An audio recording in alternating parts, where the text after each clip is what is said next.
Hello to everyone who might be tuning in or might be watching this at some point on my Tippling Philosopher channel. This is a channel that has gathered quite a few cobwebs recently, as I am forever talking about geopolitics on my other channel. But this is a great opportunity to get back into talking a bit of philosophy, a bit of religion, actually possibly a bit of psychology, a bit of groupthink.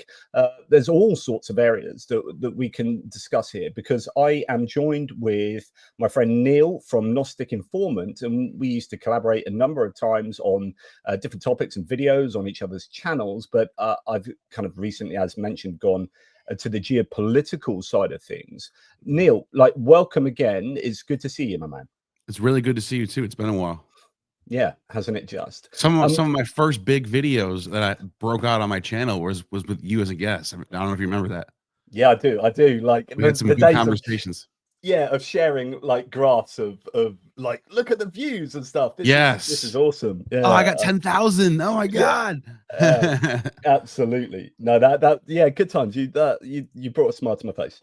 Well, look, what I'm going to do is just explain to the audience. We'll remind the audience, or let them know if they don't know the people we're going to talk about, particularly one person. But I don't want to get into the long weeds of relitigating stuff that happened sort of 3 years ago.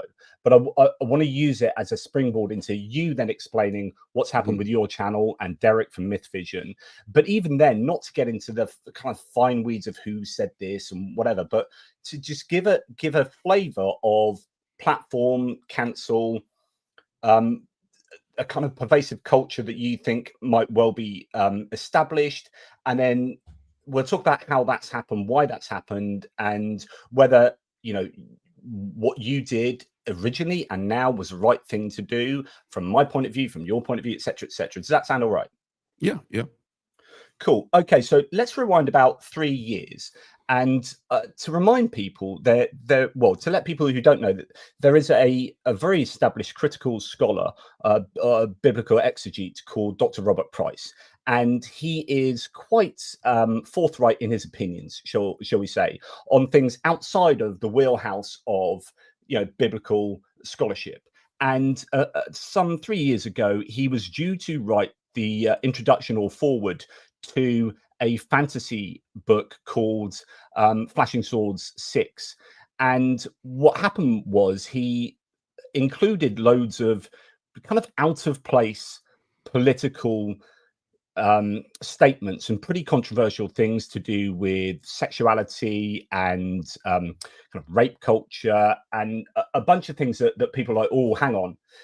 They perceived this as like really, really controversial. And then he got dropped from that introduction.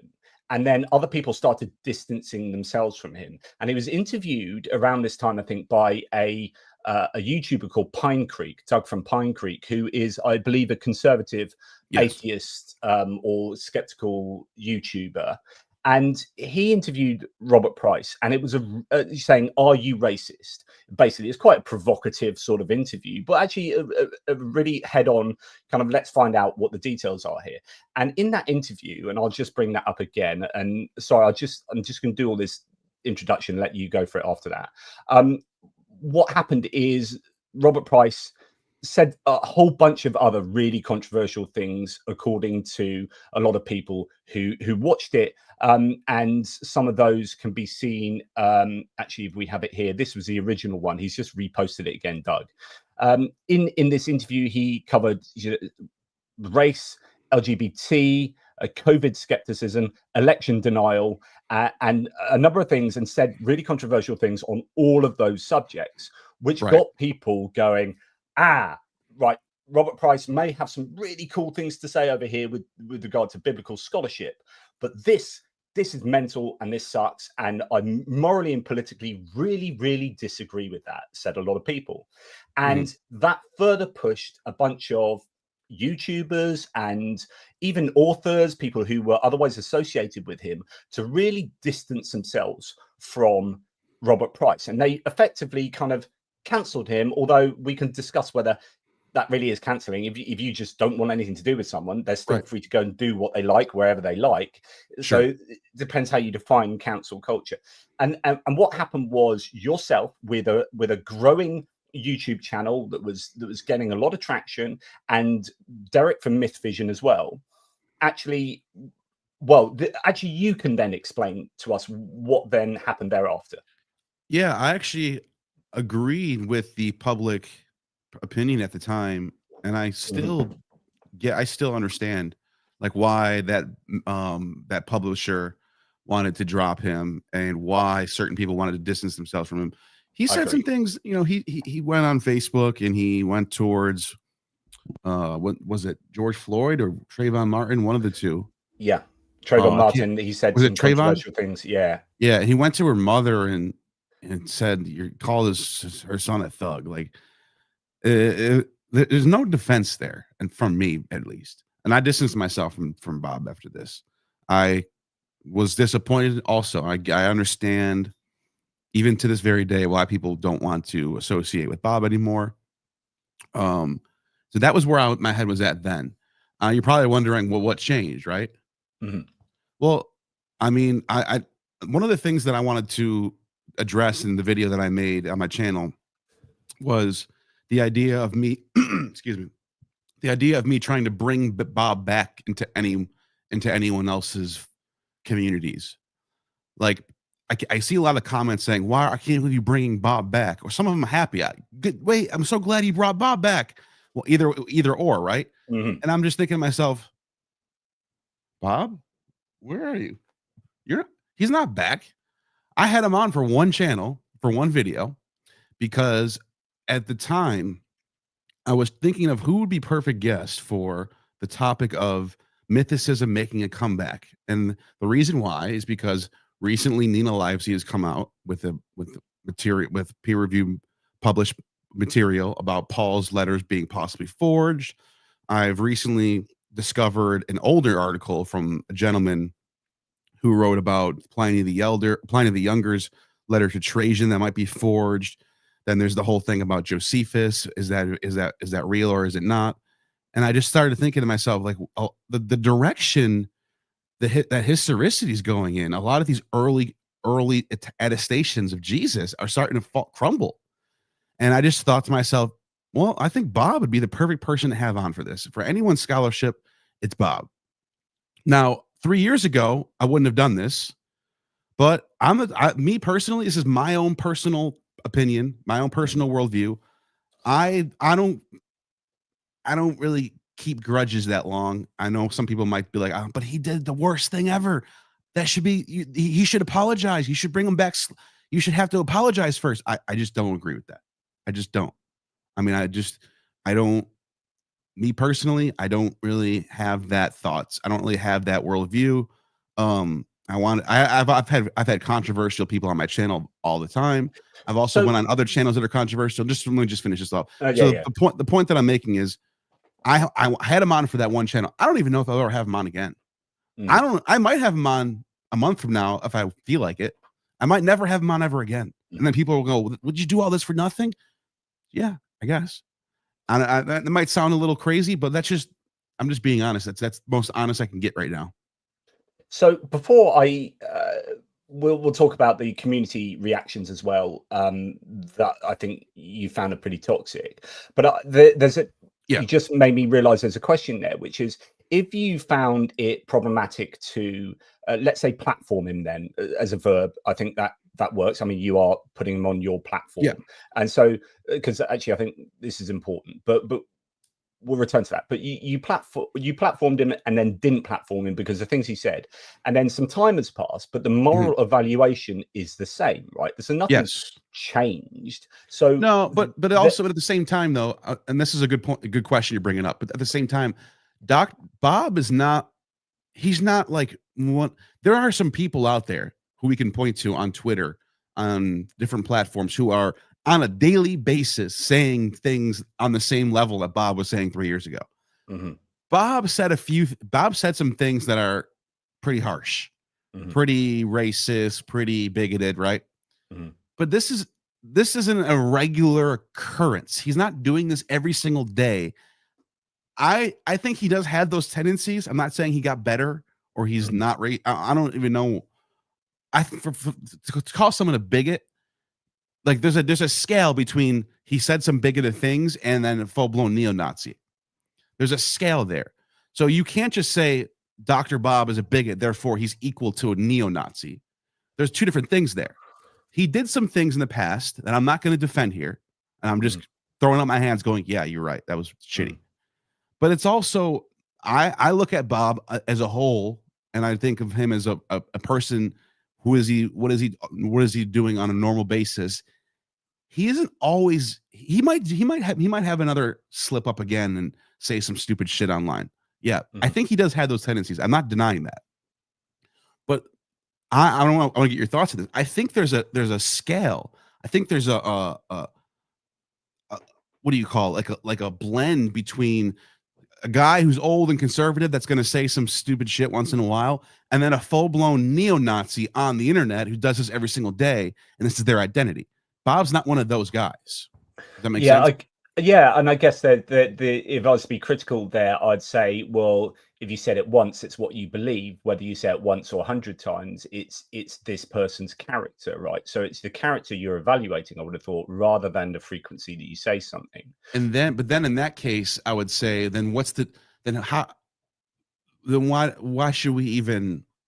What's the difference between somebody like a neo-Nazi, a real neo-Nazi who right now on Twitter can get away with whatever they want? Now on Twitter, you can be a neo-Nazi and you can get monetized on Twitter right now. Yeah, that's how the world is right now as we speak. Don't get me started on Elon Musk. I am actually going to come to him later. This will tie in, because the reason why I'm bringing this up is because if we just label Bob as the same exact label as we giving these people over here, then those people over here are all of a sudden getting washed by the sort of low level bigotry. The sort of like once in a couple of years, you said some dumb shit. That's regretful shit. So it's kind of like, I guess what you're saying is not so much that it's making Bob Price worse than he is, but it's making it's almost making these worse people better than they are. Exactly. And like I've been labeled right-wing bigots because of this. I'm getting called right-wing bigot. I've never anytime I've ever talked anything political, it's always attacking Christian nationalism, attacking racists online. I've had plenty of occurrences of me. I'm on the left, right? Yeah. And there's no doubt there. And people who know me know this. I'm on the left online, and I'm on the left in real person. People know this who know me. Yeah. But if I get labeled right-wing bigot or MAGA grifter, then what does that do for someone who actually is that thing?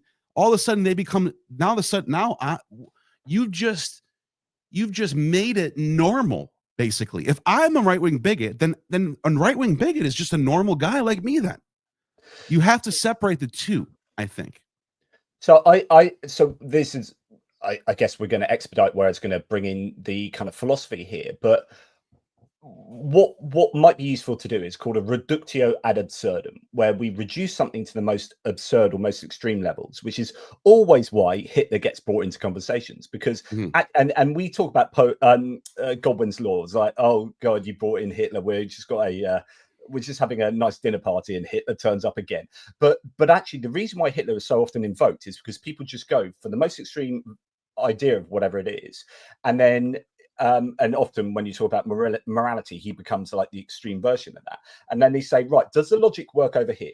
And if it works over here, then does it work for over here? Or is there some kind of arbitrary or definite dividing line? And that's, I think, what the situation is here. So if we talk about, say, Hitler or some kind of, huge rapist, pedophile, murderer, whatever it is, some terrible, terrible human. So in the UK, we have someone called Jimmy Savile, who's now dead, but he was a notoriously very famous TV personality. A lot of people loved him. I never did. I found him really, But anyway, he was much I know what you're talking about. Many, and then he got found out for all these horrific things, and then we ended up dying before he could be done for them all. But then the BBC's like taken off all the programs of him because the association, there's this kind of idea of association of art with the artist, and the art gets kind of poisoned, guilt by association by the artist. So like Woody Allen movies. I'll still watch Woody Allen movies or Norman Polanski films. I just recently watched Macbeth.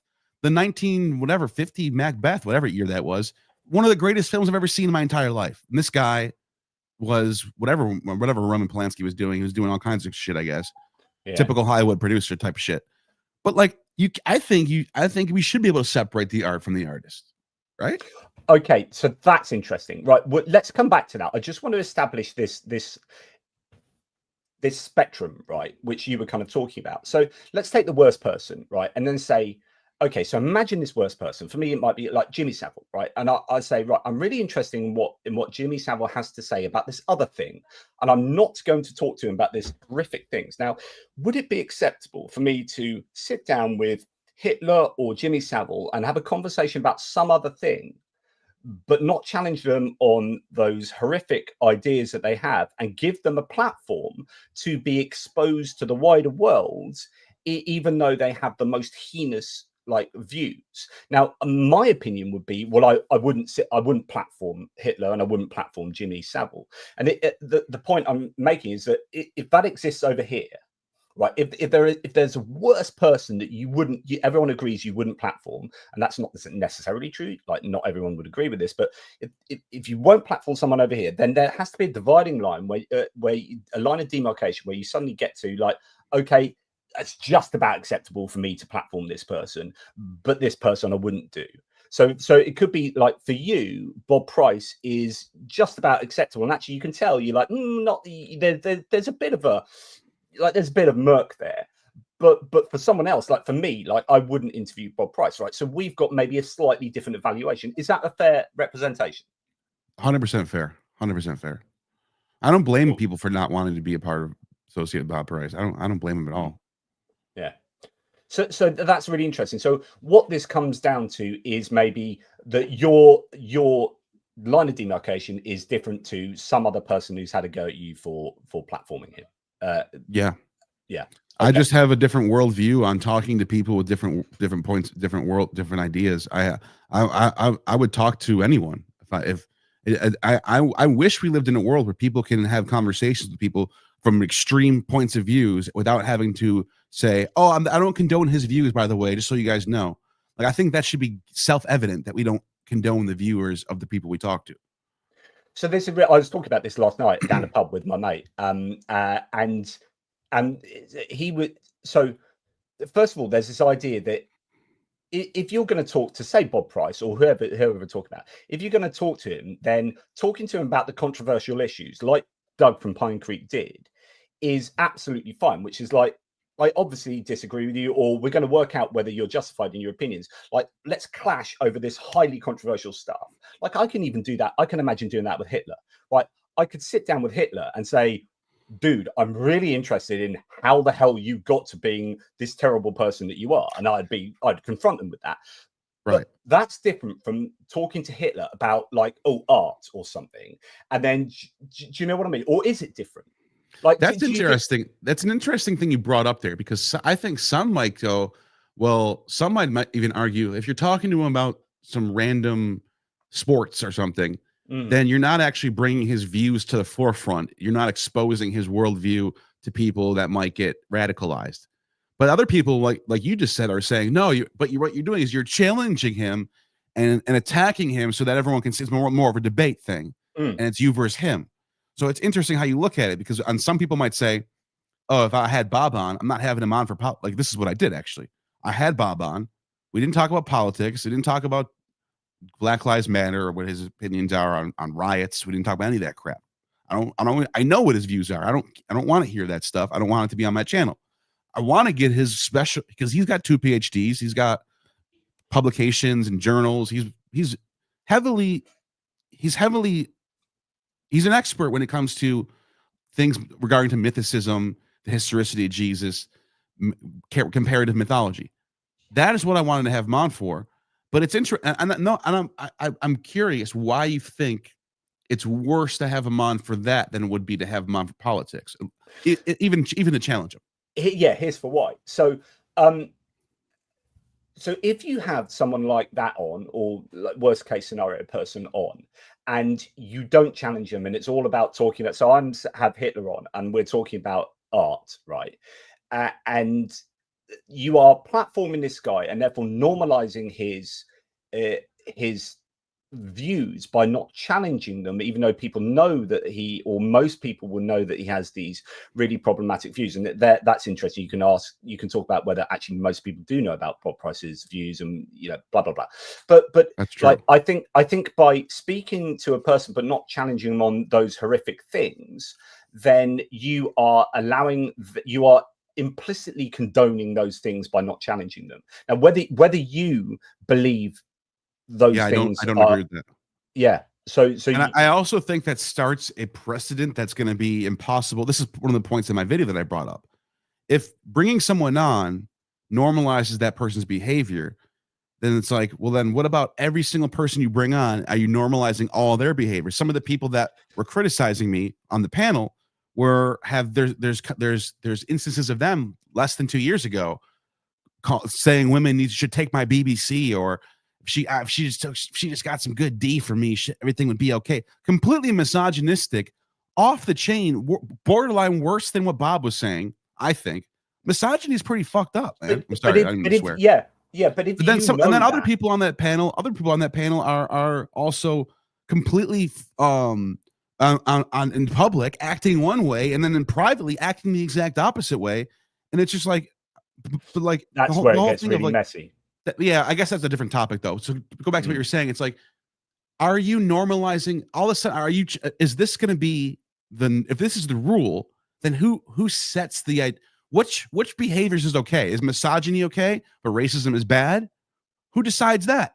Well, so this, you know what I mean? So that's interesting. So this is where, well, predominantly you decide it, right? And you're the one that platforms, and you're the one that finds it acceptable or not. I agree with that. But you will be judged by other people who wouldn't agree with it. So what's happened is, I agree with that. I'm fine with that. Yeah, you have platformed Bob Price again. That's why some people disagree with that, and I actually disagree with that personally. But I'm not going to go have a go at you, because I think, well, this is an interesting opportunity to discuss this actually. While I wouldn't do it, by the way, yeah. I also think that, you know, I know you, and I know you are who you are, and you're aligned with me, somewhat largely.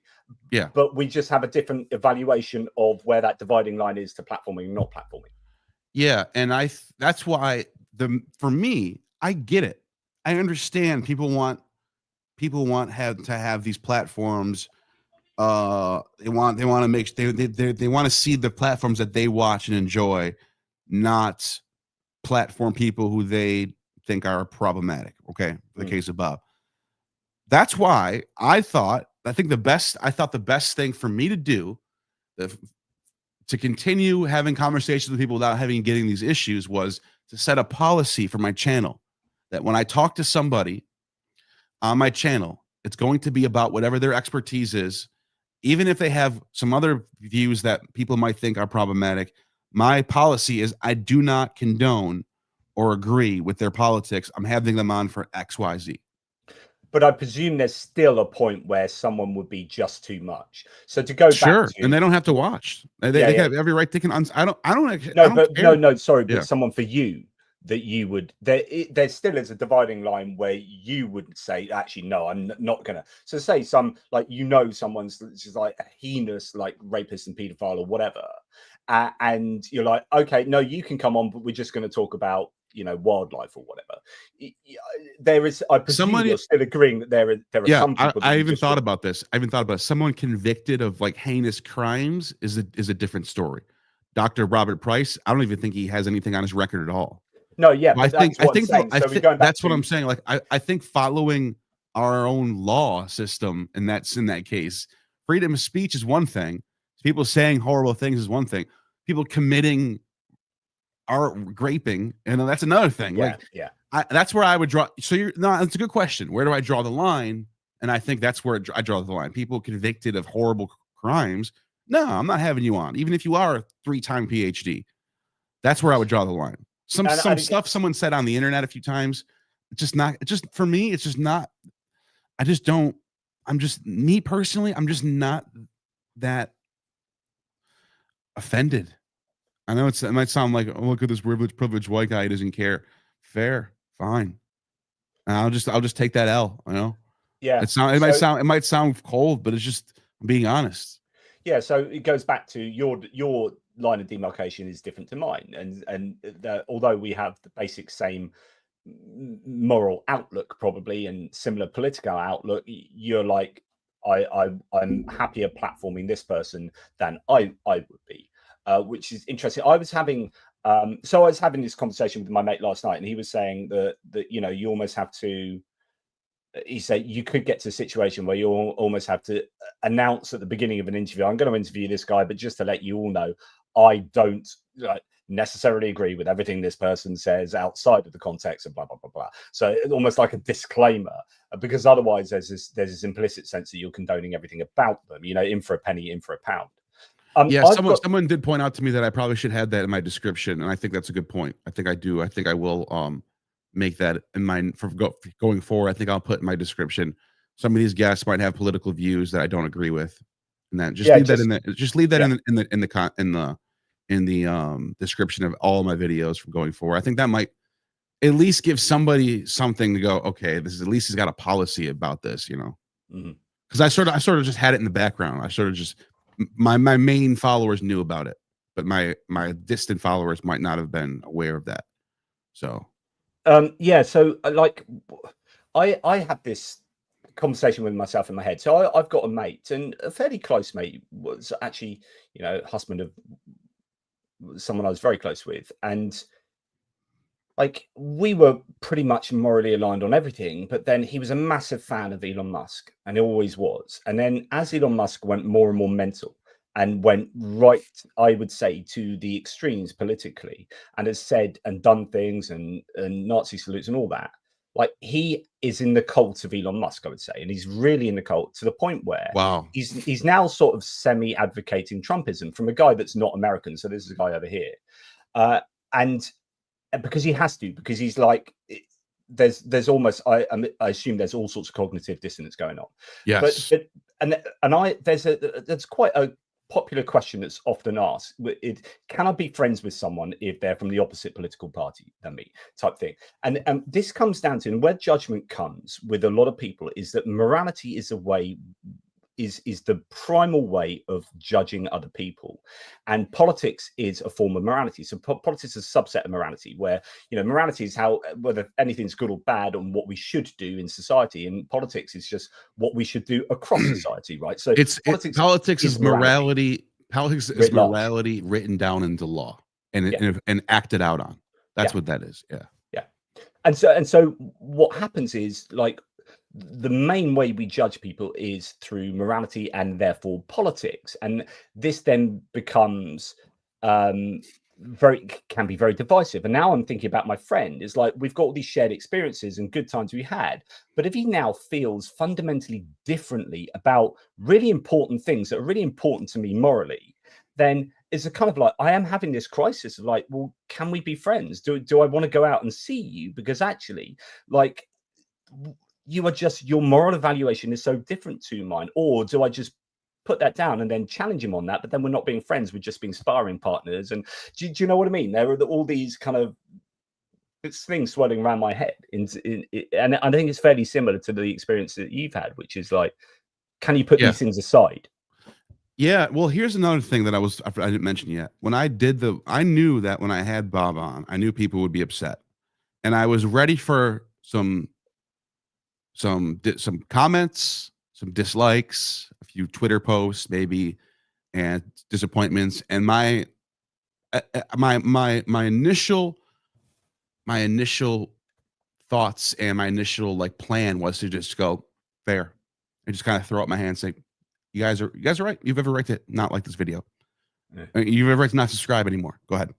But I wasn't prepared for people going beyond that, calling me a right-wing bigot, making up lies about me, bitching about trans people, nonstop tagging me in posts on the internet on multiple platforms, hearing people say that they're going to contact scholars to not talk to me anymore, having scholars contact me and say, I got this email, what is this about?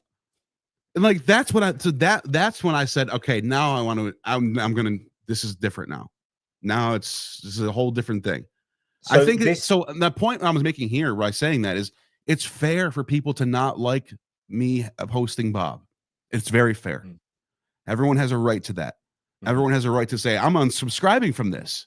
I think what he said 3 years ago crosses the line forever until he apologizes and makes things right. Fine. I hate to see you go, but you have every right to do that. But when you go beyond that and start making up stories about how I'm trying to get you in a right-wing grift or some crazy conspiracy theories or whatever the hell Ricky was trying to pull off in this video, then it's you've gone beyond what is fair. You've gone now. You're into attacking people's businesses, livelihood, and lying, and straight up like double standards. Yeah, and people, because morality is so fundamental, this is what happens. It really drives people to be far more, abrasive about stuff than if you were discussing, I don't know, what your favorite football teams are, or whatever. There is something really visceral about how people treat each other when they see them on the other side of the moral political coin. And I think you've experienced that. But it is quite interesting because the idea that the left wing's really big on cancelling. Actually, I've been cancelled, so I've lost 2 jobs. So is the right, though. The right cancels people too. So my point was going to be, and I've debated this with David French on Premier Christian Radio.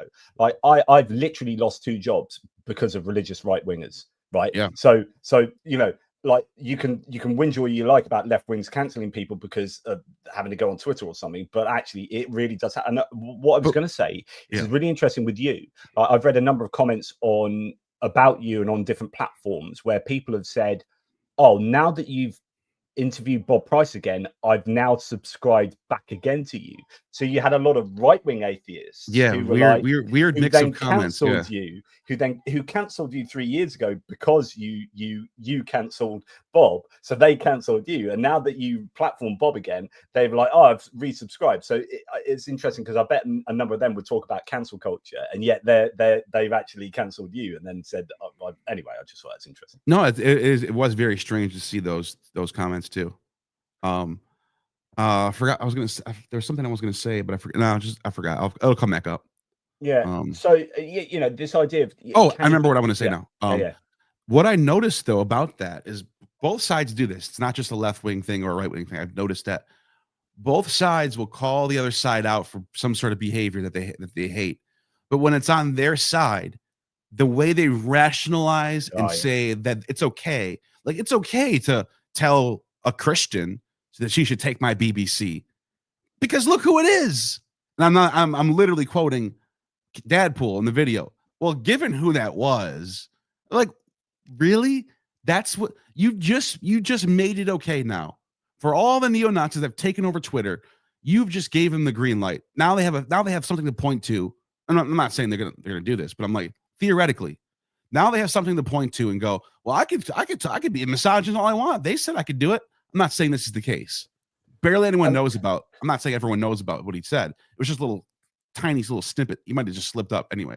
But the point is, when it's okay for you to attack the other side and be misogynistic or make fun of them for being minimum wage or call them bald or whatever, when you make that okay to do it to their side, you've signaled to the other side that now it's okay to do it to you. But it's even worse on that side now because look who's dominating the political arena right now. It's not you. It's not the left anymore. Right now, it's the right. So now what we're seeing on Twitter is just a complete response to all that for the last couple of years. Yeah. Does that make sense what I just said? Yeah, absolutely. I mean, it is the amount of cognitive dissonance reduction that takes place, when we all of us go through this, which is like, someone I like did something really bad. So like, how can I minimize the badness of this person whom I really like? That's a natural inclination. For example, the very topically, Vance Belter, who just assassinated Melissa Hortman and her husband in Minnesota and tried to kill John Hoffman and his wife in Minnesota as well, has when he as a suspect was found out, it was fascinating to see the reaction of the left and the right. So you had this guy who had the first bit of news that came out was he had been appointed to a business development council by Tim Walz, who's a governor of Minnesota, right? And but he had been appointed to that by the previous governor, and then Tim Walz had carried it on. So straight away you had the right wing going, he's a left wing progressive, and Minister Hortman had voted against medical aid for illegal immigrants. So this guy's a left wing progressive Democrat, and and that's why he's killed these other Democrats. And you're thinking, that's an interesting. Anyway, so the right has jumped on this and talking about how this assassin is a terrible lefty. And then the information came out that actually he's a Christian fundamentalist, and that he had a list of 70 people, and they're all Democrats and abortion clinics. And then it came out that actually he's a registered Republican. And then it came out from his best friend that he's a Trump voter, and so on and so forth. So and then what you've got is, like you're saying, cognitive dissonance reduction. It's like, I've just accused this guy of being a lefty, and now he's found out to be a righty. How do I square this? And vice versa. So this kind of stuff always happens when you have this evaluation of someone, and then you have to completely shift it, and then you've got that cognitive dissonance reduction of these kind of competing ideas in your head. But yeah, no, that's fair. And I pointed out some of these double standards, and some of them might say, some of them might actually go, you raised a good point. So let me apologize for this that I did over here. But now you're back on the stage again. And in that case, fair. As long as you corrected your double standard, and now I'm just going, okay, fair. You don't like Bob. I had him on. All right. That's the end of it. Like, that's kind of where I'm at right now. I'm not fighting me having Bob on from your point of view as a good thing. That you should accept him. He should be a part of a community, which is nonsense, because when I have for example, I had on John Dillon 2 weeks ago. Is John Dillon part of the atheist community now? Did I have to ask the atheist community to have John Dillon on? No. I presume John Dillon is not an atheist then. No. Yeah, who knows? He's just a scholar of right. Platonism. I don't know what he is. I don't know. He's not outspoken in any political side at all. Probably on the left somewhere. But like, no one said anything about him being a part of the thing. It's so like, it's weird when somebody comes on who's controversial or leans to the right, all of a sudden the community is like, no, that's not okay. But it's like, what community? What is this community anyway? It's just like made up. It's just like, I don't even feel a part of it anyway. I've been distant from this community for years now. I've been attacked by the mythicists. I've been scolded by people in this community before. I don't talk to these people anymore anyway. So that was kind of part of the reason why I just was like, F it. I'm gonna have Bob on. I was actually surprised people cared. In fact, I didn't even talk about this yet. No one did care until Derek did a video with Bob. Then all of a sudden people noticed that I had Bob. No one even noticed that I had Bob on until Derek had Bob on. That just shows you how distant I was from the community. Which is why I was shocked that I was lumped in the video with Derek. No offense to Derek. I mean, I have his back in a minute. Derek's my brother. But like, I was surprised that they had me in the title with Derek. I'm like, why do they even care what I do? I've been I don't even talk to any of you people anymore. You know what I mean? Yeah, I mean, there's this idea, as someone says in the comments here, online communities are just groupthink, and yeah, there is definitely an element of that. With regard to Derek, so we're talking about Derek Lambert, who runs a Myth Vision channel, which is a really big in his corner of the internet, very similar content to you, and actually you collaborate an awful lot together. Is your experience basically analogous to his experience here? Because you both released videos that at similar times saying similar, yes. I presume similar things. Yeah. In some ways, I think Derek had a different reaction than I did. I think Derek, I don't know.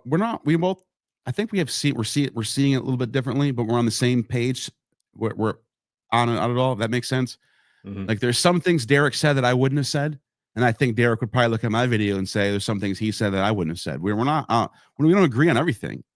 That's why when I was talking to Dillahunty he was like egging me on to call in. And I called in and he's like, did Derek say this?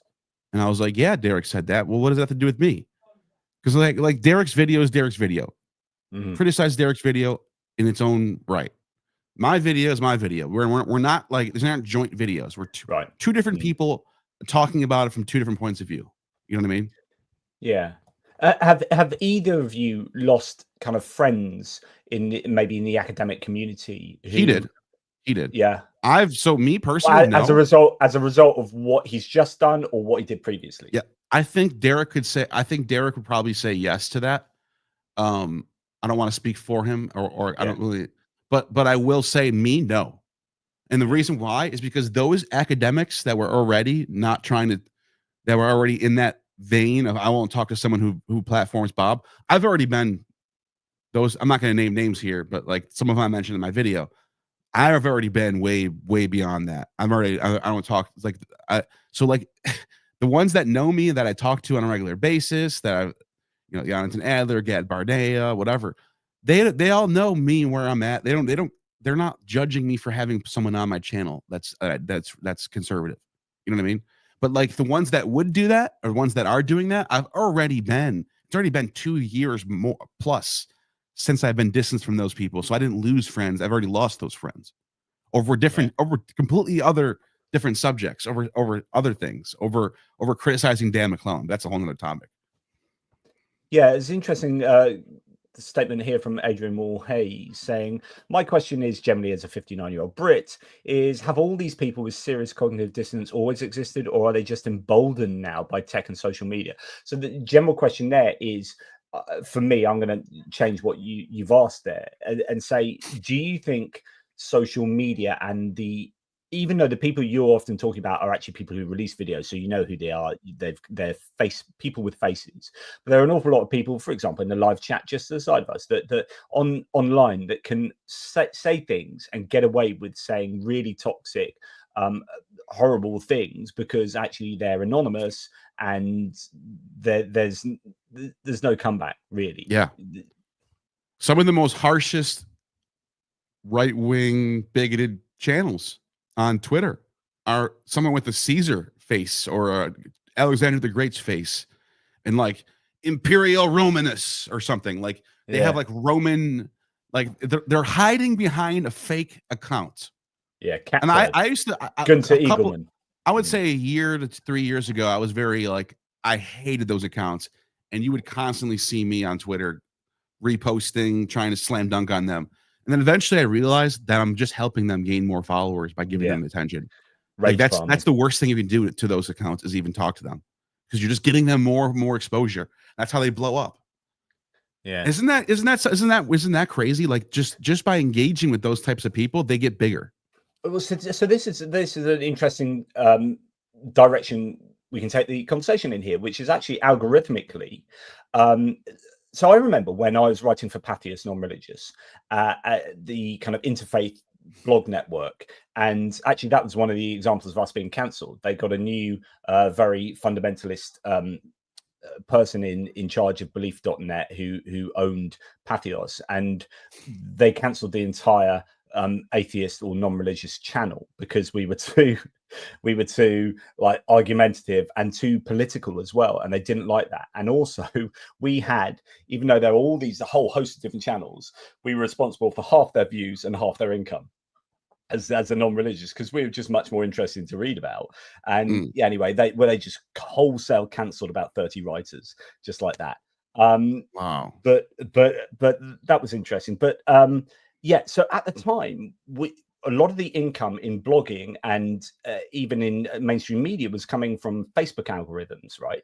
And the Facebook algorithm at the time was pretty good for writers, and then they famously changed their algorithm. I can't remember when it was, in the middle of the 2010s, and it then started benefiting the right wing. This is where you saw the Daily Wire and Breitbart suddenly explode. They exploded largely because of the Facebook algorithm, and then that's been then known about for a long time, that Facebook has a right-wing bias. And then they changed the algorithm again somewhat recently, a couple of years ago. And now it favors the extremes, which is a bit like Twitter, which is your rage farming. And so you get sent to the extremes, you attack each other, that gets engagement. So we have whole algorithmic setups that are just designed to make us argue to toss with each other and not get on and be divided. And that's, if you look at X, Twitter, whatever you call it, that's all it is. It's a cesspool for just people to, and I'm guilty of it. I do it too. Yeah. People just go on there and just act like you would. No one's acting like this in public. You don't walk into a bar and walk up to someone who's on like a left winger and go, "You effing idiot! I can't believe you voted for Kamala." And the other person, "You freaking idiot!" You're like, they don't. I mean, I'm sure that happens once in a while, but it's not like you don't walk into a bar and everyone's just doing that all the time. Yeah. You'll see a few people getting little scuffles on politics shit, but like, you know what I mean? Twitter is a cesspool for people just acting in the worst ways over political nonsense. You're absolutely right. And everyone's an expert too. Everyone's an expert. Of course. And it's made worse because there are bots and trolls that are either paid or designed to inflame those divisions. You know, I can talk to you till the cows come home about Russian bot farms and troll farms. And Russia paying Tim Pool and whoever else they paid. Benny Johnson and Canadian girl. I can't remember her name right now. Yes, they're all getting paid hundreds of thousands of dollar checks from Russia. Media. Yeah. And they're all saying that it's crazy with what's going on right now. It's crazy. Yeah, so it's insane. And so this really damages public debate because, you know, really what we should be able to do is sit down and discuss these things and have these disagreements. But I guess my point earlier is that at some point, I think it's okay if you're directly discussing those egregious points with someone. So if I was to sit down with Bob Price, it would be to discuss all those things he said and say, sure, let's talk about racism. Why do you believe this? And why do you think that's justified or whatever? Whereas like, I think I would still have a problem not talking about that and then talking about all this other stuff. But in my head, I'd be going like, no, this is really what I want. But I just have a different evaluation. I have a different worldview when that comes to that. I think I want there's people who I think are fascinating people who I think their politics I can go without it. Another one who I've had on my channel multiple times, which is interesting that this didn't happen when I had Jason Giorgiani. I don't know. So this guy was he was a professor of philosophy at NYU, I think it was, and this guy's just a ancient philosophy whiz. He knows all about Plato and Aristotle and Heraclitus and Parmenides, and that's his thing. And he's legitimately trained. He was legitimately a professor teaching at the highest level. But his politics got him fired. He's far right wing. I've had him on to talk about his philosophy side because he's a fascinating character. He's a little out there with some of his ideas with like aliens and stuff like that. I like talking to him. I think he's fascinating. I don't agree with his politics. I don't know. I'm just the type of person who can do those things, I guess. I'm actually surprised that this all didn't go down over him. I mean, I think he's probably more. He is more extreme than Bob Price. And I've had him on multiple times. Bob Price is way more famous in atheist circles, isn't it? And it's interesting as well because you know, there is this, I think, a liberal skew. But as you can see in the comments, you know, there are atheists in the comments who are very right wing, I think, and proudly so in the live chat at the moment. And there is this skew in the atheist community, and I use that term really loosely, like you were saying earlier, because this happened before with Atheism Plus. I don't know if you remember, there was a movement called Atheism Plus. It happened about 10 years ago or so, maybe a little longer, where atheism said, we need to stand for more than just not believing in God. And so people like Richard Carrier were part of this, and it became quite a progressive movement that people then thought was too groupthinky and too preachy and too social justicey, and it kind of fell apart because of that. And actually what you and Derek have gone through is almost like a rerunning of that, where you've got this, because there is a liberal bias in the atheist world, if you like, as in the demographics are, if you are atheist, you're more likely to be anti-establishment, more likely to be free thinking, more likely to be on the left. It's just is the way statistically that is the case, although there are still significant people on the right, like people in the comments and Bob Price, etc., etc. So obviously it's a rough rule of thumb, but that's why you're going to get a lot more pushback for having Bob Price on than you would have for having a real left-wing extremist, if you like. Right. Yeah, exactly. That's a good point. Like you there might be a left wing person you have on who's, you know, gone who's just their behavior on the internet is completely out of like not is crazy, like just attacking people for their looks, attacking people for their how much money they make, all that stuff. And people look past it because they're on that side of the political spectrum. Yeah. Yeah. So they kind of give it a pass. Also, I was watching a conversation between a few prominent atheists. I think this was like a year or two ago, but I remember it pretty clearly. And they were talking about this very thing about should we change our name from atheism to like humanism? And I'm just thinking to myself, then it's not atheism anymore. Atheism has nothing to do with politics if you think about it.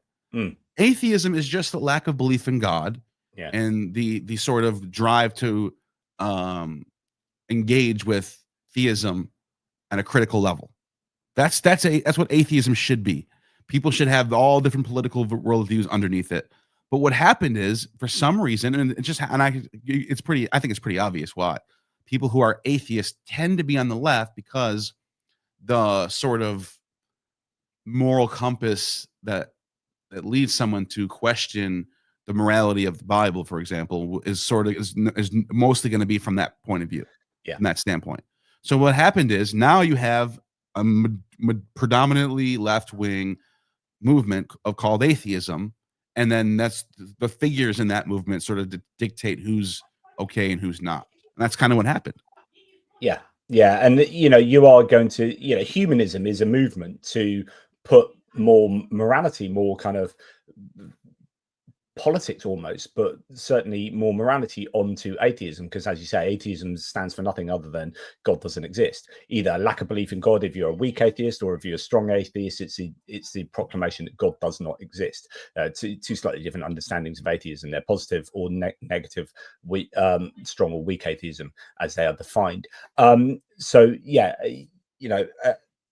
interesting. Well, look, okay, so I think we've done a pretty good job of going through the long weeds of the platforming, and you've suffered, people getting uppity and very cancelly about you with regard to what you've done and who you've platformed.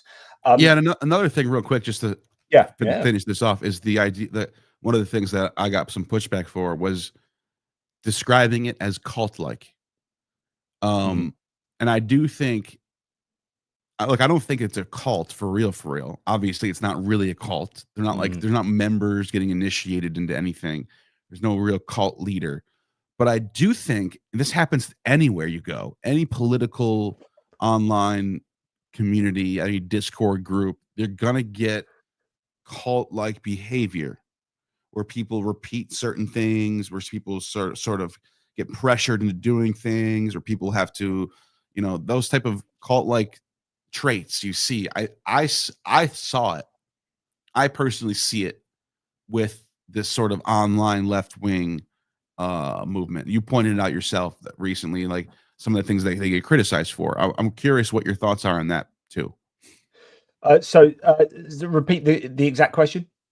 Obviously it's not really a cult. I get that. I'm not saying it is, but like I do think there, like any other community online, the online atheist left-wing adjacent movement can have very cult-like traits. So it's like blasphemy. It's kind of like this is an issue within like religions themselves. Obviously, they have blasphemy laws, which means you can't step out of line with regard to what is acceptable with what you think is a moral positioning. And so you've committed blasphemy, you can't do that. So there's a form of, like, with any kind of groupthink movement, there's going to be you've stepped out of line with saying that. With platforming, Bob Price, you've stepped out of line, therefore that is blasphemy, therefore you're going to be excommunicated from this kind of setup, even though it's a very loose sense, and it's probably just a bunch of people thinking that everyone projecting their own kind of views on everyone else in what they see as a community. But actually,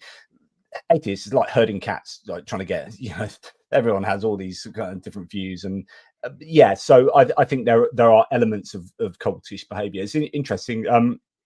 Derek from Myth Vision has just popped in to say, yo, it's my boy Pierce. I have no interest in discussing Bob's politics. I never did. It was everyone else who was trying to force this on me. And I guess that's where he had a slightly different interpretation or slightly different experience to you in terms of what happened back at the beginning when Bob Price was saying all those egregious things. And I guess Derek felt that there were people around him who were like, rather than this coming from Derek's own belief system, like, oh, I really shouldn't platform Bob, this is people telling him he shouldn't platform Bob, or if he did, then they wouldn't be with him on podcasts and whatnot. So I presume that's what is. Does that sound about fair enough? Yeah, and I think Derek was kind of put in a position where he felt like he had to sort of defend Bob's politics. Me personally, I just thought that's going to be it's not going to be a winning, it's a losing battle to even try that. I just threw my hands up. Yeah, his politics aren't good. Yeah, I agree. Yeah, and do you know what? There's not enough of that in the world either. When you talked about sort of making mistakes. By the way, Derek, I just sent you on Messenger. I sent you an invitation if you want to pop in.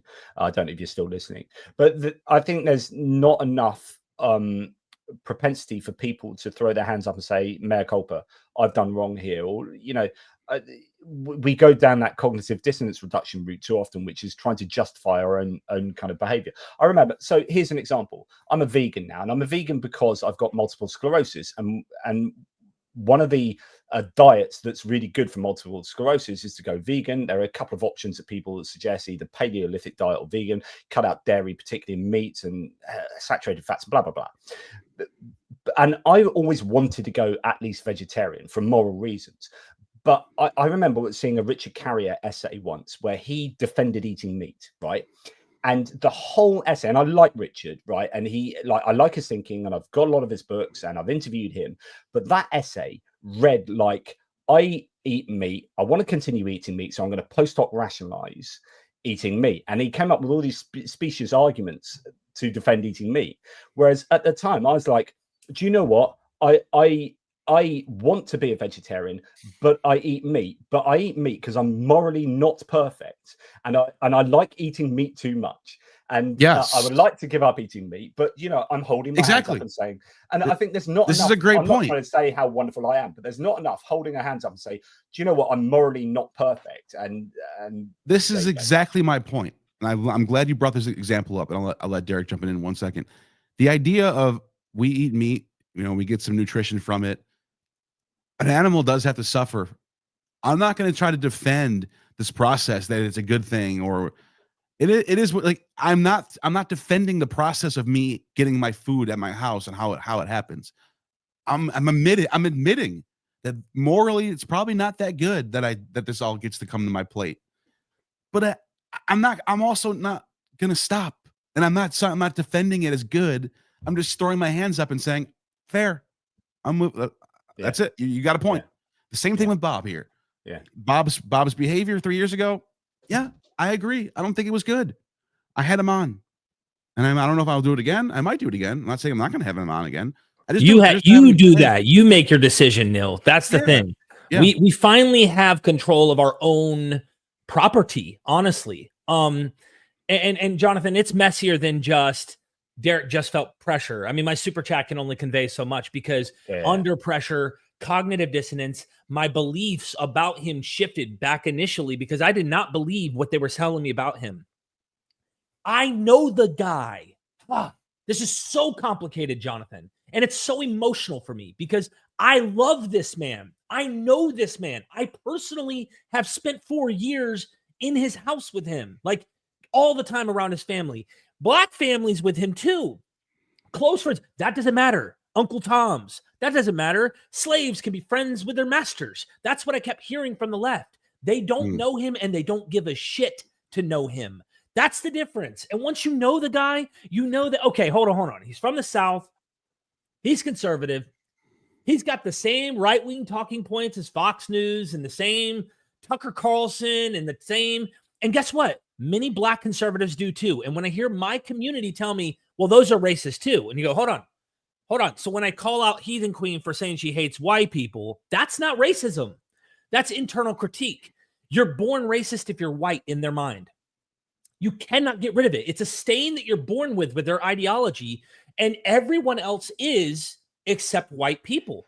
Now, I know this gets us into a mess of things. This is political. You know what I was going to say? That's a whole other conversation. But I'm making a point. Which is connected. There's so much ideological baggage behind this that what I'm trying to say is this. Me and Neil are not trying to talk about politics. In fact, that's the problem, I think, is that it's such an activist community that you can't have someone on who is conservative if they're publicly Donald Trump supporters. Let me give you another example. I brought this up to someone I'll leave unnamed. Hey, should I interview Jonathan Adler? Jonathan Adler is a cutting-edge archaeologist right now in the field, literally breaking scholarship right now with awesome cutting-edge scholarship. Got a new book coming out in 2 weeks, too. Yep. Well, guess what? Yeah. He is in the West Bank, and he is an Israeli, and he's a Zionist. And not only is he a Zionist, he's a settler, according to this person, which is another word for the N-word to Jews. That's calling them a form of an N-word because they are removing people in the West Bank and they're purposely wanting to cause genocide. And here we are.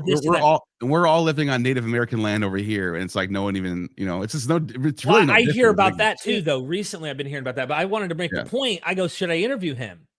And they're like, well, this is a moral quagmire, Derek. How dare you want to interview someone who's actually over there in light of the genocide and the apartheid and the da-da-da-da-da-da-da. But what Derek brought up there, Derek, what you brought up there is exactly why I have my policy.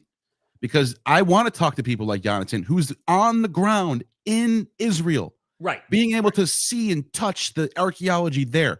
Very rare to find someone like that who I can get on and talk to. Who's an expert, who's teaching, a professor, all that stuff.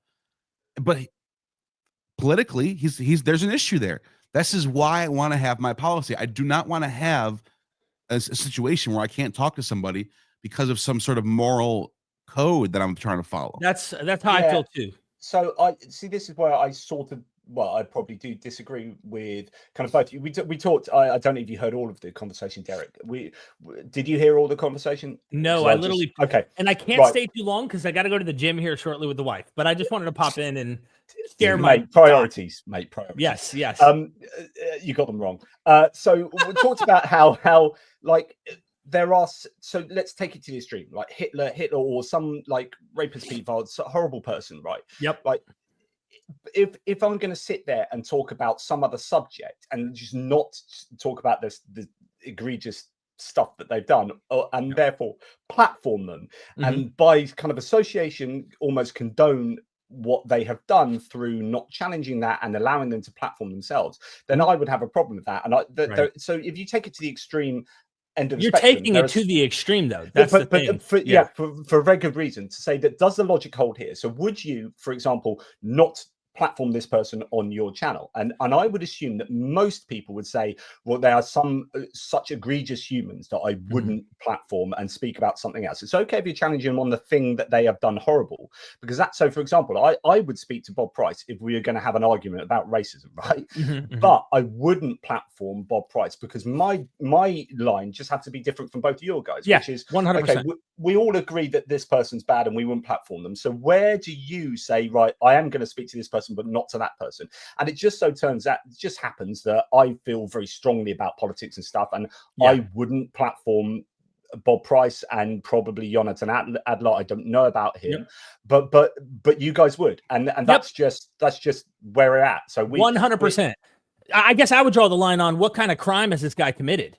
So like I wouldn't think a thought crime of like a political, even if he's dead wrong, and it lends. Like in America, a lot of people think that the right-wing conservative views lend credibility to the far-right neo-Nazi, the far-right Ku Klux Klan, all this. And it might have overlap, but I wouldn't make an association fallacy in saying, oh, well, they also think abortion is evil, and so do these guys who are conservative. That doesn't make them neo-Nazis. That doesn't make them... Nazis are both anti-Zionists. So is the left. Are the left Nazis now? It's like, that's a very good point. There's a lot of association fallacy I see happening, in my opinion. And the reason I got defensive, and Neil's right, stop defending Bob's politics. He's right, technically. But the reason why I'm pushing back is I honestly do not believe he is a racist by the strictest term of what a racist is. Not the micro racisms. I agree. There's subtle little like. And I think what Derek is saying, this is where that spectrum comes in. Bob said some bigoted stuff, but is his whole identity? I don't think so. I don't think Bob is a neo-Nazi, racist, Ku Klux Klan. I think he might have some tendencies that way, but I don't think he's actually that. I think it's a fair point that Derek's bringing up. Part of the problem I have, and I don't really want to be picking on a single person and trying to like give some kangaroo court on, because I think that's probably unfair. But actually, from the public things that Bob Price has said about a whole range of things, I just have a problem with literally every element of his politics. So COVID, vaccines, climate change, all of these things that he has, like, really, in my opinion, really egregious views on. So I would have a real problem platforming him. But he's got the Fox News starter kit going on. That's for sure. Yeah, for sure, absolutely for sure. But I suppose if you can compartmentalize that and just turn that off and not think about that because you're focusing on biblical scholarship, then you just, I suppose we just have a different makeup in some way, like, or different evaluations to a degree. But well, what happened for me, and this doesn't nullify some of the things that Bob has said, and I'm not here to defend his political sayings or any of that. I'm here to have a friend back to talk Bible. And I know that some people can't compartmentalize that. They just have such a, no, my whole family's Trump supporter, bro. Like, let's be completely transparent here. My mom, my dad, my whole family voted Trump. Oh, I must talk about politics every time I'm around my mom and my dad and my brother and my sister. Hell no. And I don't give a shit. And I love them. And I'm going to talk to them about whatever I want to talk to them about. But this group goes so far. We've noticed people in this crowd literally having like group sessions talking about how we need to separate from our families and make them suffer for their political views. Yeah. And then not only that, just one more step beyond that, Jonathan, is this. I started to believe he was what they were telling me he was in light of my experience telling me Bob's not a hateful person. I know he's conservative, but he's not a hateful person. And the way that they villainized him and labeled him were dehumanizing labels to make him the villain of the worst possible interpretation. What happened in the recent times is I noticed that the people that were behind, namely Chrissy, was behind this whole thing from the beginning, has been behind trying to destroy Richard Carrier with accusations. Like, there's so much, bro, that I know you've seen a little from my video and a little from Neil's. There's much. I'm well out of it, mate. I have no idea. Dude, this is the tip of the iceberg of insanity that goes on amongst this community, and they are the moral Puritans, yet their entire community is toxic and full of immoral behaviors. And I'm sitting here going, you're getting an old man with conservative Fox News talking points and wanting to destroy him, yet you're not destroying your own? Like, well, I don't understand. What I found interesting about the people from like the community, which is just like a few people, by the way. I would say like 50 people. Anyways, a lot of these people who are leading the charge in this community that are like that we saw on those platforms will say themselves, I used to be a neo-Nazi. What? That's not normal. I was never a neo-Nazi. I was never far right wing ever in my life. Never was a complete far right wing. I might have had some like little more when I was in the church, for example. I was more on that side. Yeah. But I've always been very liberal on like gay people or drug use or smoke weed. Go ahead, do what you want. I've always had like libertarian-esque type of mindset. And then when I left the church, obviously I moved way farther to the left. But I've never was a neo-Nazi arguing for eugenicism. This is what Chrissy was saying. What Chrissy was saying, I used to be a neo. You were all the way on that side, and now you're better. Did someone have to ruin your life to make you fixed? Is that what happened to you? Two things to say here. Like, one is a statement that I think is quite useful here, which is perfect is the enemy of good. And sometimes, like, when it comes to morality, there are these people that want absolute Puritan expectations to be upheld, and actually, if you go through life expecting everyone to be morally perfect, then that's the enemy of good. We just want good people. Like, I'd much rather everyone was good than a couple of people are perfect and everyone else is horrible. Do you know what I mean? Anyway, that's a slight side issue. The other thing, I'm going to push back a little bit on what Derek said, which is to make their equivalence between your family and say someone you have in your podcast is. Well, he is family to me. I've known him for 4 years. We're like close friends, so that's why I feel very, very defensive of someone that close to me. But what I would say is you can't, the old adage, you can't choose your family, but you can choose your friends. So like there is some kind of yeah, I know, but there's some kind of like if my family's like horrific or something, I suppose I would still reject. I think it's easier to reject or not over politics. Yeah, you wouldn't associate or like try to work with someone because of political views. No. What I'm saying is that you can't choose your family, so you're much more likely to give them a lot more leeway to have views that are much more difficult for you rather than a friend. I was talking about this earlier. I've got a friend that's gone down a real rabbit hole, and I'm wondering actually, do I want to hang out with them anymore? Like, and I could do that because they're not my family. I don't have those ties that are kind of unbreakable that you have with family, but you actually can break them.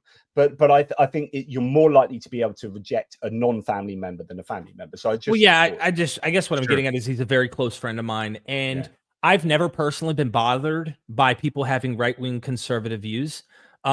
That may be the fact that I come from that. So it's not like I get offended. I have a different worldview, a different experience. I get it if someone's on the far left and they're like, oh my God, I can't believe, they think the absolute worst, right? And if anyone who participates on the right in voting for Trump is a fascist, Nazi, this, that, this racist, the list goes on and on and on and on and on and on. And it's like, okay, well, I don't interpret those people that way.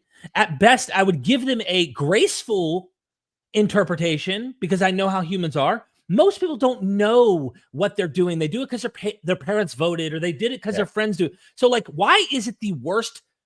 Jacob Berman's writing me some, I want to bring up collectivism. And I'm like, so he's just asked a question. Actually, I don't like people who pretend to be one thing in public and another in private because they won't get ananywhere without doing that. Yeah, and I know this goes back to the whole cult-like thing. A lot of these people who were very loud about me and Derek are doing it publicly and then privately acting the exact opposite.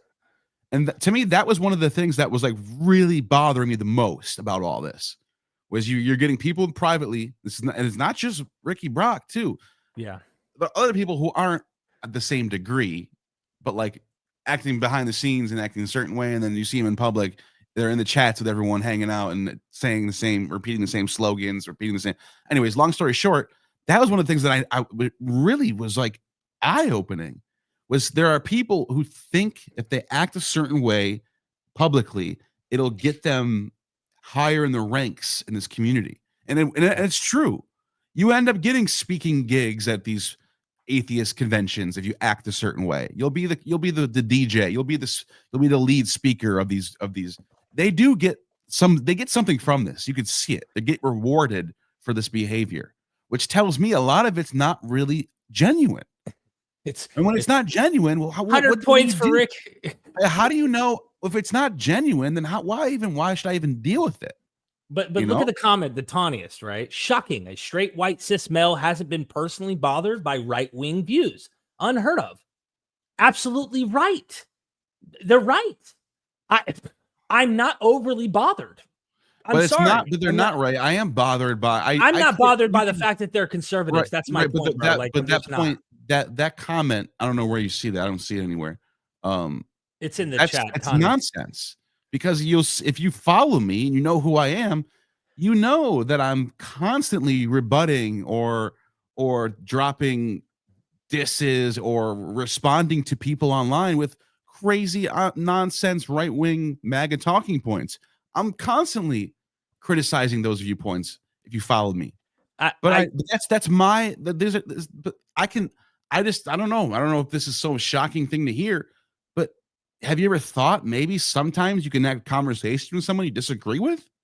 That's what I'm trying to get at. But my point was always about like, it's fine to have those conversations if you disagree with those, what you might think are egregious things. But if you're not challenging that, talking about something else, then there's this element of like, platforming them and normalizing those kind of views and guilt by You're association. normalizing their views? Yeah, I just No, as in, what I mean by what not normalizing, it's probably like you are condoning those views is what I don't condone anybody's And views. I I disagree. Yeah, but that's what I'm saying. So the point is that if you don't have a disclaimer or whatever, like if everyone knows that this person has those horrific views and you give them a platform, then whether you like it or not, people are going to see that as an implicit condoning.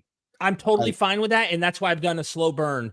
I'm happy with everyone unsubscribing from me. And people are like, "You're doing it for the right-wing grift. You're doing it for the money." Bro, no.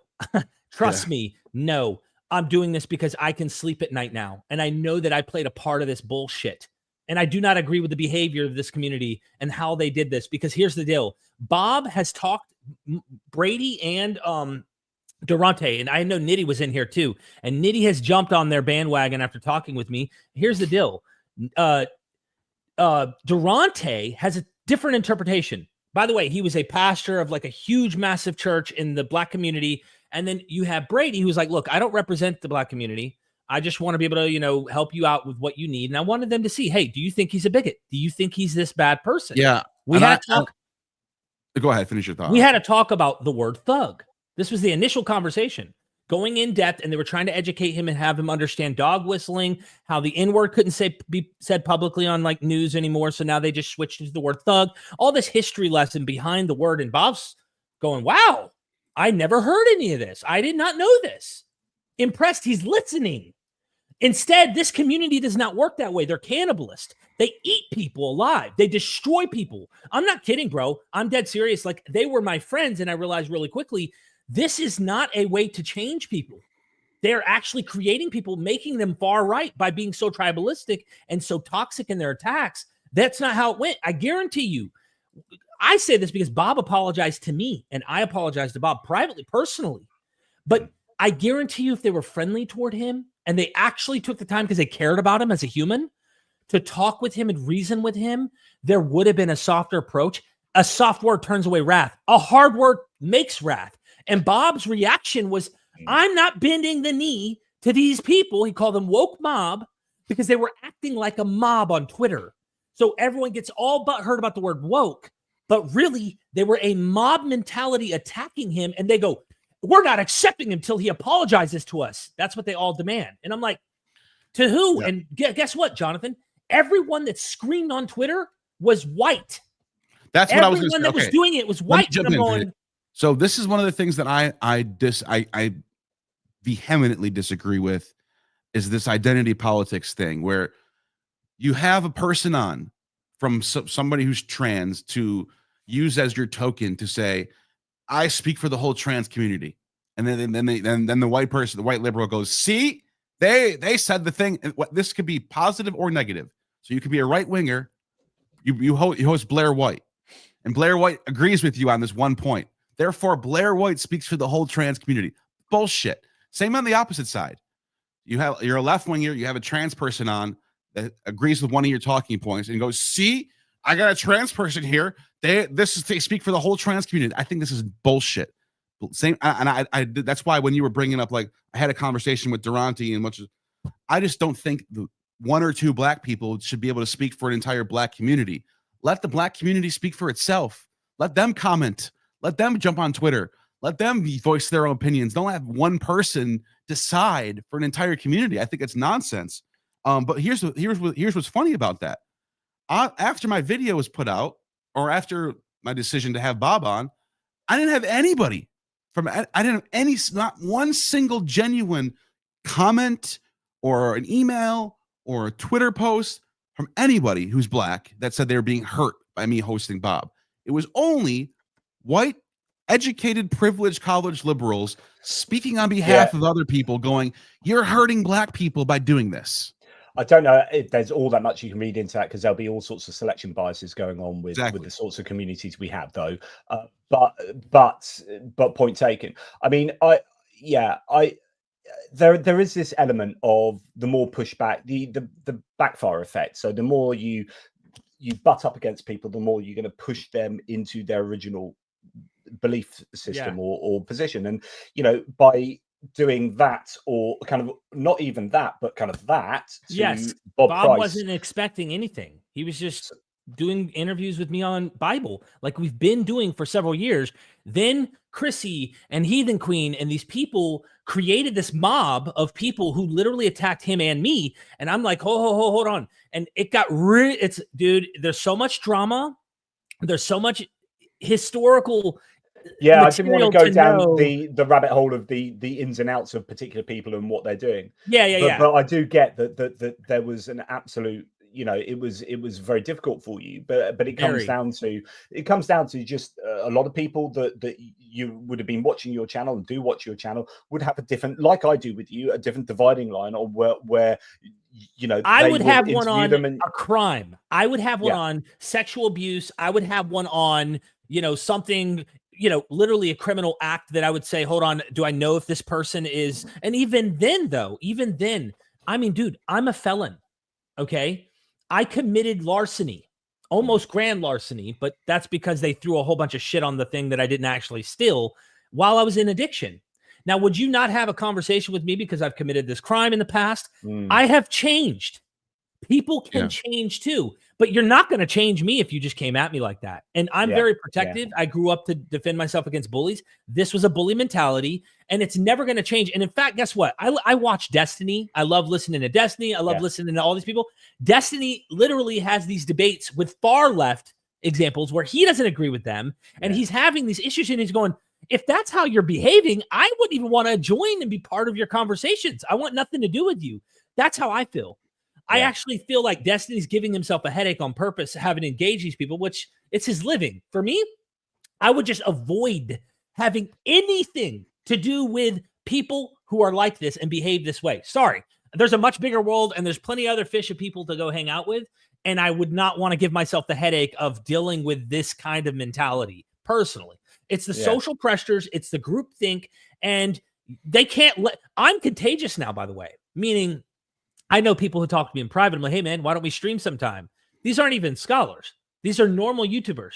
They're afraid to interview with me, not Bob, with me now.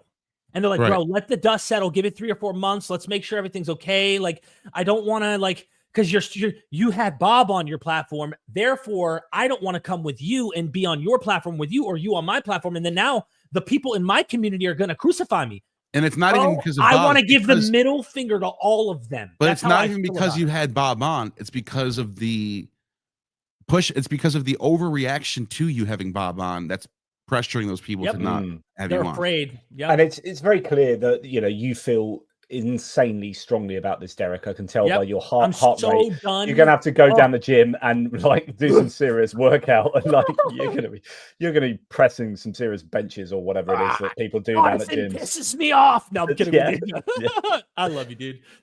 But yeah, I mean, we'll agree to disagree by point of fact that I don't think we're disagreeing too much, other than I personally wouldn't platform, and by that I mean, you know, interview, like give him my channel to talk about, unless it's about those things, and that's just because I disagree with those moral things, and I want to talk about. But I see, I'm the sort of combative person. If I disagree with someone, I want to have. I don't give a shit about talking biblical exegesis now, mate. I want to have an argument about where we disagree. You're big on geopolitics. You're big into politics. Whereas for me, dude, like I'm really not. Now I started a new channel where I'm covering like current news stuff, but I'm trying to be completely nonpartisan. I'm just trying to tap into a new, I know, right? So we'll see if it does well, but like, I'm not partisan on this. And like, because I am this person who escaped the conservative, right-wing, evangelical Christian worldview, I know them. I know they're not evil, and I can have conversations with them, and I will, and no one's going to tell me I can't.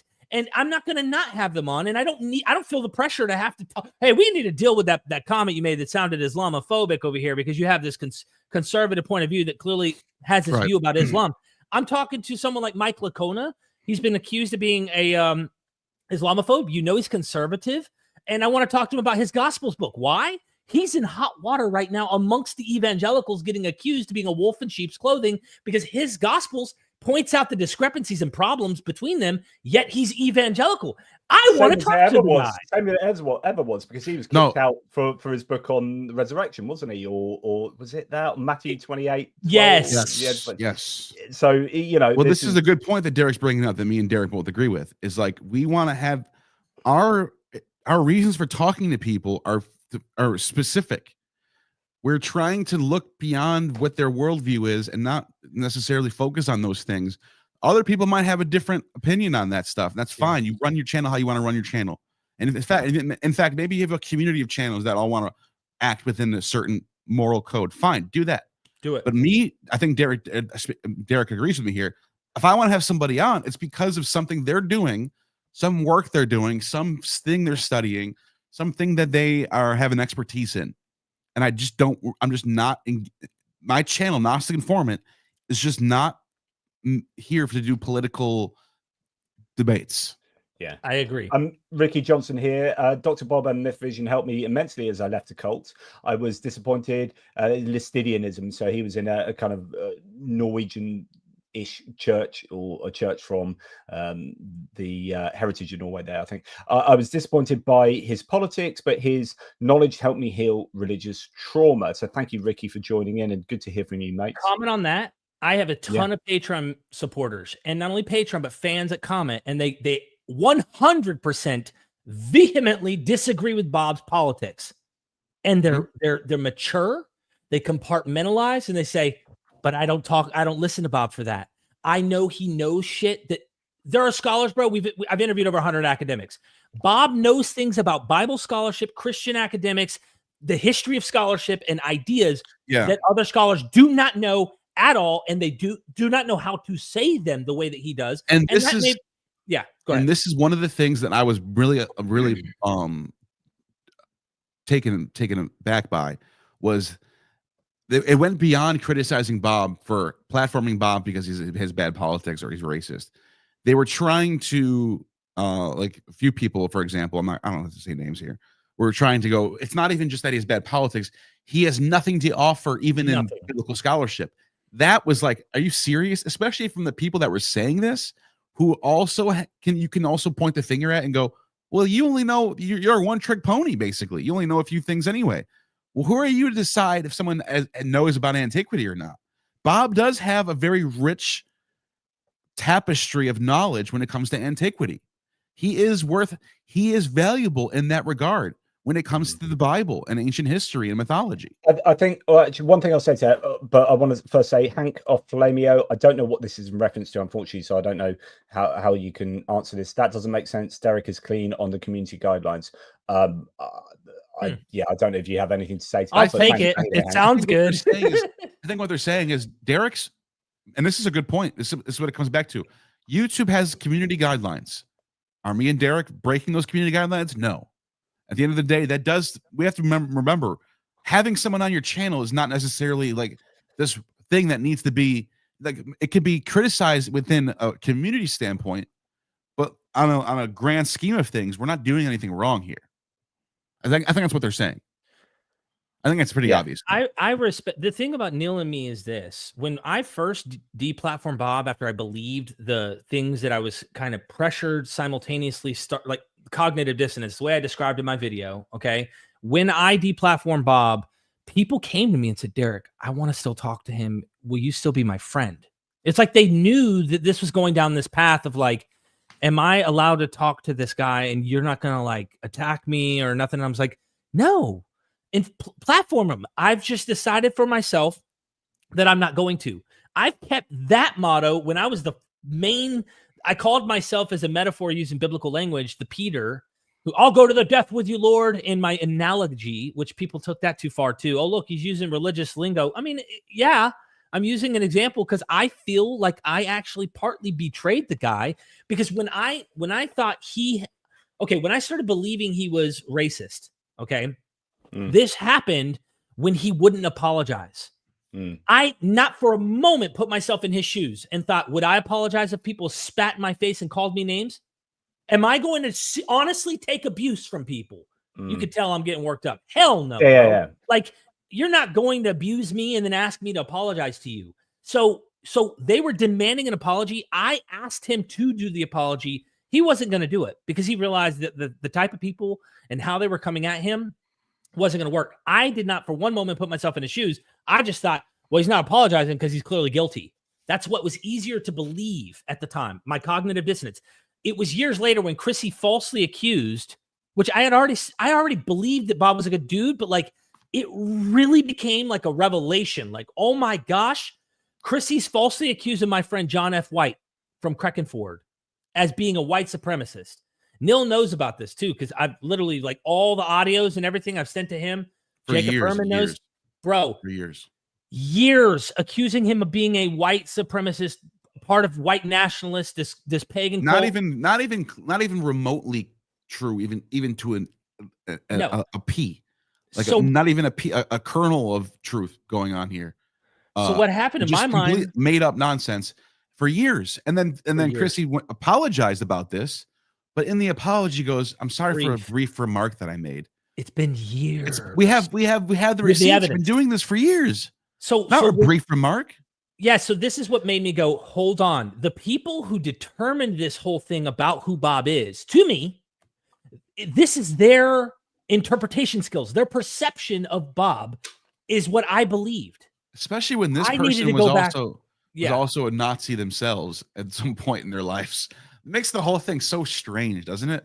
Ricky interestingly says Dr. Bob wrote a book with a former Lastidian, Ed Surmanen, evolving out of Eden. By the way, I know Ed, and actually Ed really didn't get on with Bob after the issues of that. And in fact, Ed published that book. He owns a small publishing company, and I think they went their own separate ways. Anyway, just to add, so the Tawny is here, and I kind of agree with this, right? So I've thought about this before with Bob. In fact, I was thinking about this about 10 years ago when I remember listening to some of his Bob. What's the Bible Geek, isn't it? The podcast where he would just then go off on one politically for like a 5-minute funny 5 minutes, and I remember him just going to town on climate science in a way that was really problematic for me. I was like, well, that's wrong, and that's wrong. And so the point here is, if his analysis on biblical topics is as rigorous as an analysis on other issues, it would call conclusions into questions, would it not? And actually, so this is what some of the critics of, and this isn't about Bob.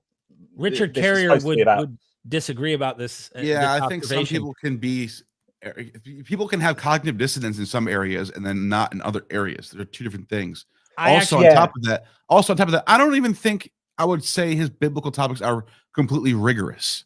I think he is pretty loose when it comes to comparative mythology. He does have a lot of out there. Actually, that is true. And a lot of people, he says he makes connections to. That's a fair assessment of Bob. But he's still that does not mean he's not knowledgeable. Still a lot of insight. He does not mean he doesn't. This is the point that Neil's saying that's so powerful here.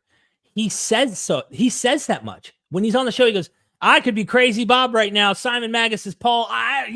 Maybe he's not.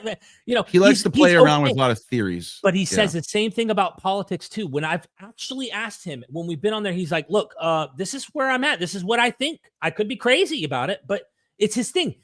The thing is, he affords people different opinion. He affords, and he has no problem associating, going around, communicating. It is Bob's, I'm going to get allergic or I'm going to get contagion from Bob. He's going to harm somebody. He's going to hurt us. He's a danger. He's dangerous. And it's like this, but this is how, so politics is like that though. I mean, we're so polarized, and the other side is kind of just default demonized, it just for both ways. I mean, the rhetoric is so appalling, particularly in America at the moment, particularly in the US, that it's resulting in 2 people getting assassinated in the last 2 days, which is egregious. And unfortunately, that there is a real, but it's becoming like that around the world, where we are polarizing so much, and we do need to put our hands across the aisle and shake hands and say, right, I disagree with you. But so this goes back to, I guess I would conclude this whole talk by saying I would find it difficult to personally, just a personal thing, I would find it difficult to interview Bob Price on X, Y, and Z, but I would be okay with having a massive argument about politics with him. And I would To add to your point, I would, if I was doing it on a political channel where I had where I'm literally going, hey, I'm interested in talking politics. This has never been my thing. Everyone else made the decision. The groupthink collectivism of that group, they made that decision for me. And I did not realize what I was getting myself into. It's a primacy of morality. It's that how we evaluate people is predominantly morally. Like when you talk about, oh, Derek, he's a really good mate, or he's a good man. What you mean is, like, really, he's a good man. Like he's a man whose values I really like. I love the friendship we have with him. I have with him because he does this and he's like this and he's kind to this. And I think it'll be. Maybe there are people like this. Oh, he's a really good man. Why is he really good? Because he's a complete bastard to these. I suppose if you're a bastard to this out group, and someone else who's a bastard to that out group is going to be a good man in your eyes. But the idea is that everything, all our evaluations are driven by morality first and foremost, and that's why I think it's very difficult for people to see over a moral evaluation of, say, Bob Price or anyone that we're talking about, and say, look, I really morally disagree with this person. He said really egregious things, and then someone else I really like, in this case Derek, is going to platform him and interview him, and I just, you can understand why people have these reactions, and as you say, unsubscribe. It's fair enough. Yeah, I don't take them. I guess for me, I have not gotten to a place where my moral compass demands their political alignment with me for me to make a judgment call about their morality. I don't look at people who are conservatives as evil. I don't look at Trump supporters as fascist Nazis. I do not. Are there fascist Nazis that are Trump supporters? Yes. I do not equivocate. I am not a groupthink everyone in this category. And then that's the problem. That's what's going to cause civil war. That's what's going to actually create more and more division. Well, how can someone who's more liberal, who's more on the left, actually be close and almost best friends with someone like Bob? How can that happen? Is that not going to at least help us?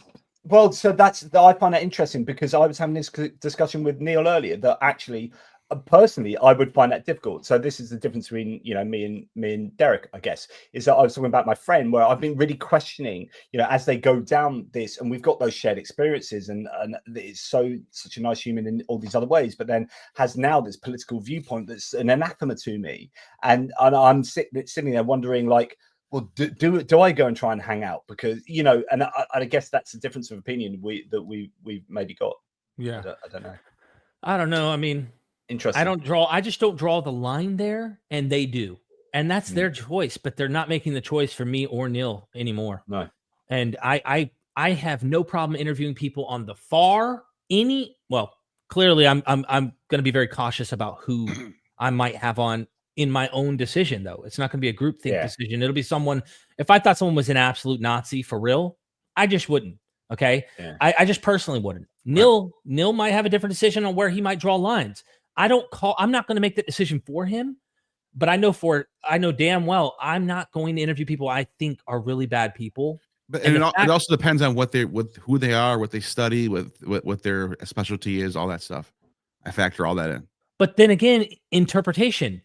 I guess right now, Jonathan is a Nazi. He's apartheid to these people. A Jewish Nazi? I mean, clearly. No, because they're all supposedly they're Europeans, and they're all trying to kill the brown people, and this. This is the argument I hear, and it's like, whoa. So the most extreme interpretation, and he's participating in this. And so what I find ironic is Gad Barnea, who's also cutting edge scholar right now in the field, is friends with Jonathan Adler. Gad has the most left-leaning position you can, anti-Israel situation, pro-Palestinian, like he's far, far left. Right. Jonathan is all the way right. Israel and they share each other's articles. They're constantly platforming each other all the time. And I just don't understand how that's so hard for people to do. So we want to be tribalistic, bro. We want to, hey, I'm a good person because I'm not talking to that person who has these views. And it's like, no one thinks when Gad does that, he's normalizing Jonathan's behavior or vice versa. Everyone knows where they both stand because of the way they put themselves out there, Yeah, I think I'd have to know that relationship far better, but like I think that is that would be bizarre for me to be reaching across the aisle to the other side in a friendship way. I can maybe there's a academic, like, professional call to do that in order to get the best, like, scholarship done in this particular area, and it's indispensable that you need to rely on each other or whatever. But can you be a friend? Can a communist be a really good friend with a fascist type thing? You know, if you don't know. If you think that they are that, maybe not. No, by the way, and I'm not saying that those people are that, by the way. I'm just I'm taking it to the absolute extreme. Right. I think this works for people who are right, center, left. It worked. This could work. I think people on the far sides is not going to work, obviously. Yeah, I think when the closer you are, I think there's just, as with life in general, there gets a tipping point. We talked about the dividing line. My dividing line is marginally different to your lines. Right. We all have these, and so some people can get on when they're this far apart. Some people can get on with that far apart. Other people can't get on when they're that far apart. Some weirdos can get on when they're that far apart. Right? No, I'm not. But yeah, so I don't know. I guess it depends what you like. I'm just saying that I would find that hard. That's not, I think, because I am really quite moral, and I'm not saying that I'm superior than anyone else. I'm saying that I'm very driven by my morality, by my sense of morality. Right. Whether that's right or wrong, my morality is another question. It's not for me to answer that, or it is. I'll tell you it's right. But so, like, but I don't think I would be a sort of having a go at you for platforming someone in a way that you've been had a go at, right? I would just I disagree with this. Here are my reasons for disagreeing with that, but you and I are like this, and we can still be friends. Do you know what I mean? Does that make sense? For sure. Yeah. And but what's sad, in my personal view, is what's sad is that if people are that Puritan in their morality and how they engage in the world, I don't think it's going to better the world. I mean, I'm saying, I feel like my personal thing is to try to get along with as many people, even with different political views, and bridge those gaps and create those connections and communication and stuff, and keep those connections. In fact, that's what happened after our discussion with Brady and Durante. Even though Brady's interpretation later, after watching a 4-hour live stream from the toxic people who I don't trust interpretations from, in their fullest, worst possible way they interpret these things, he then changed his position, thinking, no, I think Bob does have some racist views. He's racist in some way. But even then, we spoke on the phone. Brady said, but I don't get not trying to talk with him. I wouldn't have the patience, Brady said, because I know that you have to unravel this onion of things in order to try and get him to see it, and it's too much work on my behalf, and I'm not that close to Bob.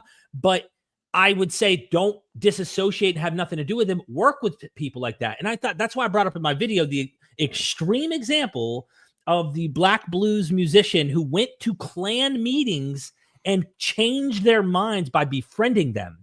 Notice it didn't happen by attacking. It didn't happen by calling names and just raising flags and yelling and spitting at people. It literally became, I'm going to befriend you and meet you in your ugly ideology and work with you and become. I can't tell you the amount of times I've talked about this doesn't change people's minds. This does. So, you need to be within the same in-group as someone else, and, going to the Klan meeting, kind of, I'm in your in-group now, but I'm going to nudge you sideways, and then someone else can take over when they get into a slightly different in-group, and then nudge them even more. That's how you healthily change people's minds. Usually you'll find this with religious people who are in religious fundamentalist ideologies, that when they have a situation where that does happen, it's not that this doesn't happen. Sometimes it does happen where you have a 180 shift like this, and I'm sure people, guys, that do that and then become militant the other side.